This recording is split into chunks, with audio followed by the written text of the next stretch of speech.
वंदो सतगुरु चरण को, करो धनि प्रेम प्रणाम। अशुभ हरण मंगल करण, श्री देव चंद्र जी नाम। श्री प्राणनाथ निज मूलपति, श्री महराज सुनाम। तेज कुंवरी श्यामा युगल को, पल पल करूं प्रणाम। तेज कुंवरी श्यामा युगल को, पल पल करूं प्रणाम। कस्तूरी तिलकम ललाट पटले, वक्षस्थले कौस्तुभम्। नासाग्रे वरमौक्तिकम्, करतले वेणुकरकङ्कणम्। सर्वाङ्गे हरिचन्दनं, सुललितं कण्ठे च मुक्तावली। गोपस्त्री परिवेष्टितो, विजते गोपाल चूड़ामणि। परम पूज्य श्री गुरु चरणों में विनो बारंबार, बनी रहे स्मृति मधुर सुचि।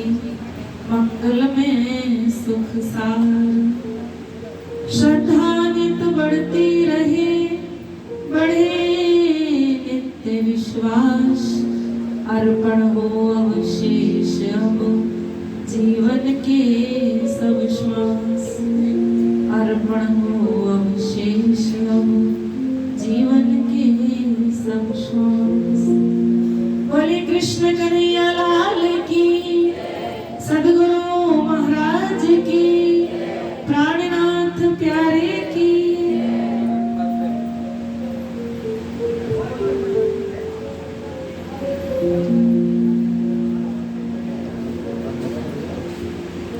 बोले प्राणनाथ प्यारे की, सद्गुरु महाराज की, धाम के धनी की।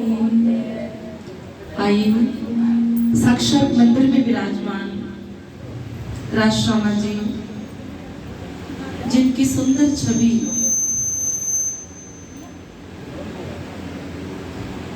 श्री श्री 108 प्रातः स्मरणीय वंदनीय परमहंस श्री राम रतन दास जी महाराज के श्री चरणों में कोटि कोटि वंदन।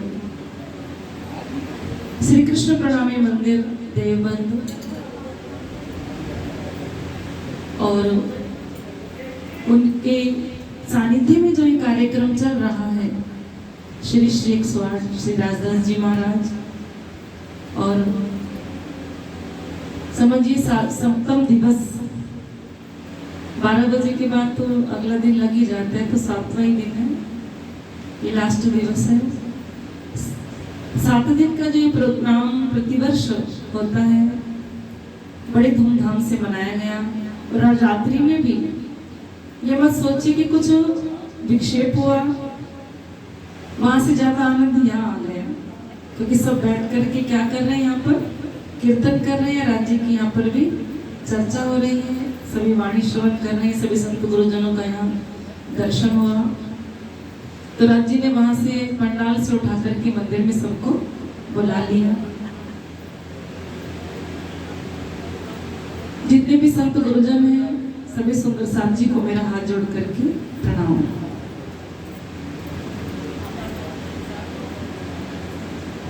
सच्चिदानंद परमात्मा श्री कृष्ण ब्रज में जब उनको पूतना को मारना था, तो पूतना को मारने के लिए भगवान कृष्ण चतुर्दशी के दिन आए। चतुर्दशी का दिन जब आया तो पूतना ब्रजमंडल में प्रवेश की और भगवान कृष्ण ने पूतना का क्या किया, संहार किया, कहीं या तार दिया। चतुर्दशी के दिन ही पूतना क्यों आई और परमात्मा ने उसको क्यों मारा, कि पूतना है क्या। चतुर्दशी शब्द का बड़ा महत्व है। चतुर्दशी चतुर्दशी माने 14। 14 तो ये लोक भी है, 14 तो ग्रंथ भी स्वामी प्राणनाथ जी लेकर के आए इस ब्रह्मांड में, और 14 तो हमारे अंतःकरण भी होते हैं शरीर के अंदर।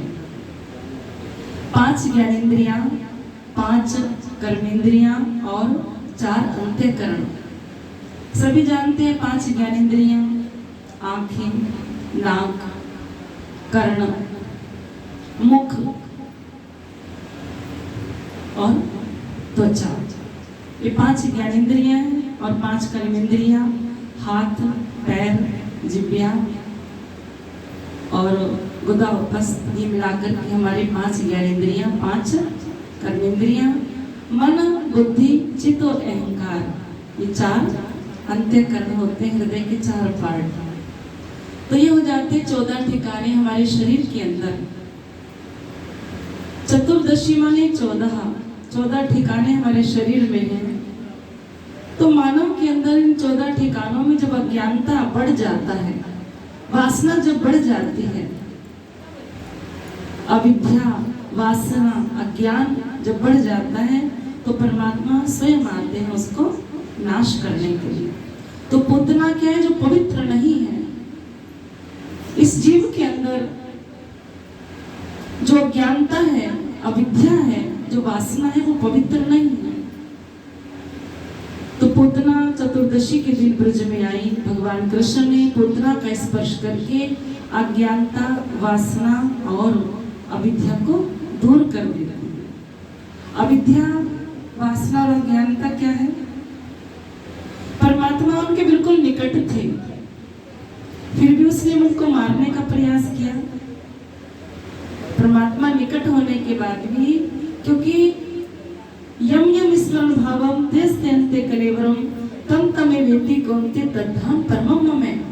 जो जिस भाव से जिसको भजता है उसी को प्राप्त करता है। जाकी रही भावना जैसी प्रभु मूर्त देखी दिन तैसी। हम जिस श्रद्धा, भाव, लगन, प्रेम और विश्वास के द्वारा परमात्मा का चिंतन करते हैं, तो परमात्मा हमारी श्रद्धा को, हमारे विश्वास को, हमारे भाव को देखते हुए हमें क्या देते हैं? प्रेम, मेहर और हमारे ऊपर कृपा करते हैं। तो पूतना जो आई, उसके मन में भी भाव क्या था?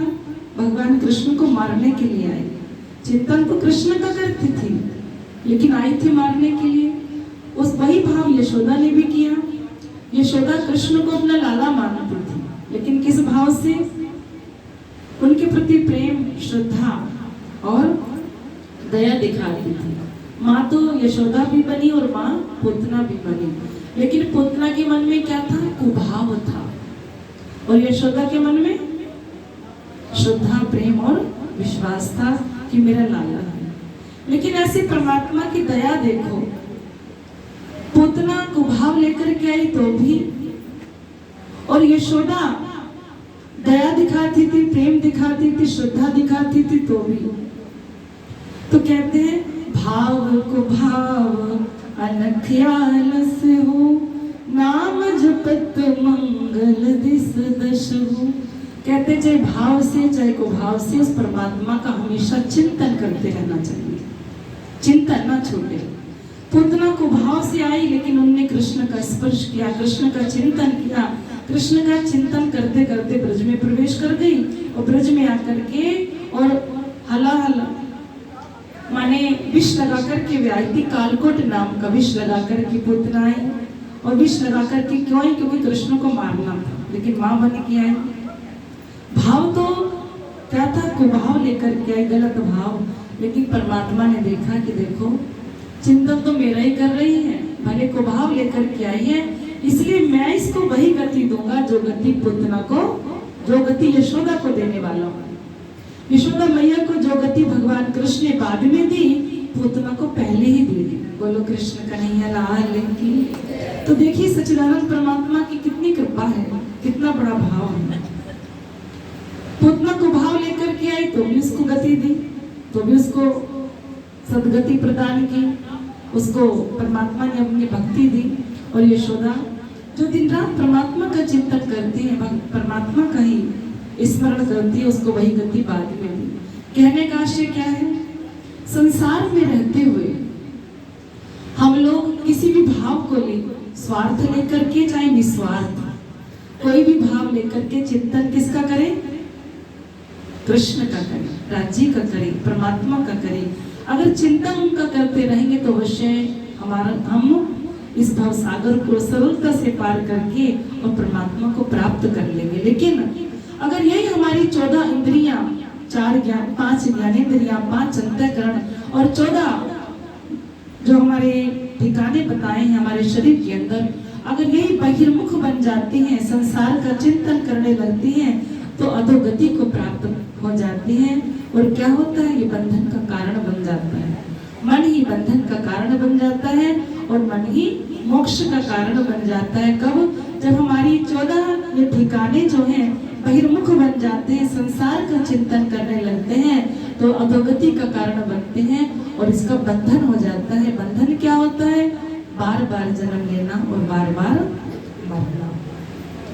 और यही इंद्रियां जब अंतर्मुखी बन जाती है, अंतर्मुखी माने संसार से अपनी इंद्रियों को समेट करके और अंतर्मुखी बन जाना, उस परमात्मा की सच्ची पहचान करके अपने मन को उन्हीं परमात्मा के ऊपर केंद्रित कर देना, यही अंतर्मुखी कहा गया है। और अंतर्मुखी बन करके जब मन उनका चिंतन करने लगता है तो वही मोक्ष का कारण बन जाता है, उसी को मोक्ष मिल जाता है। तो मन के द्वारा ही मोक्ष होता है और मन के द्वारा ही बंधन होता है। मन ही मोक्ष का कारण होता है, मन ही बंधन का कारण होता है।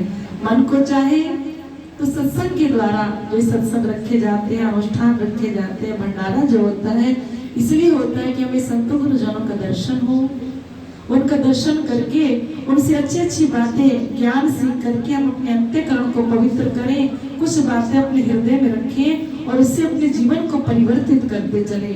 हमारे जीवन में जो त्रुटि बनी होती है, हमारी भक्ति में, भजन में, हमारी सेवा में, पूजा में, कोई भी त्रुटि अगर बनी होती है तो संत गुरुजन जो हमें ज्ञान देते हैं, उन त्रुटि को हम दूर कर सकें, इसलिए अनुष्ठान होते हैं। और यदि हम उनके दर्शन करके, सत्संग को प्राप्त करके भी अपने जीवन की बनी त्रुटियों को दूर नहीं करते और इसी तरह अपने जीवन को जीते रहते हैं, तो कभी भी हम सत्संग का जीवन में लाभ नहीं ले पाएंगे। तो 14 इंद्रियां, जो 14 ठिकाने हैं, स्वामी प्राणनाथ जी चतुर्दशी के दिन संसार में आए। देखिए 14 ठिकाने शरीर में है। पूतना ने अज्ञानता, अविद्या और वासना को दूर करा के अपने को पवित्र कराया। स्वामी प्राणनाथ जी भी 14 लोकों के अंदर चतुर्दशी के दिन इस संसार में प्रकट हुए और 14 ग्रंथ लेकर के प्रकट हुए। बोलो कृष्ण कन्हैया लाल की। 14 लोकों के अंदर चतुर्दशी के दिन 14 ग्रंथ लेकर के संसार में प्रकट हुए। क्यों? क्योंकि इन 14 लोकों में भी अज्ञान, अविद्या और वासना भरी हुई है। तो किसके माध्यम से दूर होगा? तो 14 ग्रंथ जो लेकर के आएंगे। 14 ग्रंथ कौन से हैं? तारतम वाणी। उन तारतम वाणी के द्वारा 14 लोगों के अज्ञान और अंधकार को प्राणनाथ जी ने दूर कर दिया। जिस सच्चिदानंद परमात्मा की पहचान कोई नहीं कर पा रहा था, स्वामी प्राणनाथ जी ने आकर के उन्हीं की क्या कराई, यहाँ पहचान करा दिया, सभी को बोध करा दिया कि देखो ये 14 लोग बार बार बनते थे, बढ़ते थे, लेकिन कोई भी उस सच्चिदानंद परमात्मा को जान नहीं पा रहा था। लेकिन आज वो स्वयं परमात्मा इन 14 लोगों की अज्ञान और अंधकार को दूर करने के लिए चतुर्दशी के दिन 14 ग्रंथ लेकर के यहाँ पर प्रकट हो गए। बोलो श्री प्राणनाथ प्यारे की। और एक ही बात नहीं, भगवान राम भी 14 ही साल के लिए बन गए थे। कितने साल के लिए गए? 14 साल के लिए। तो हर कार्य के पीछे कारण छिपा होता है। मैं अपने शब्दों में सार तो बहुत है, यहीं पर विराम दूंगी, क्योंकि अभी भजन की रात्रि है, शायद सत्संग की रात्रि, तो विराम की ओर ही जा रही है। एक विशेष सूचना,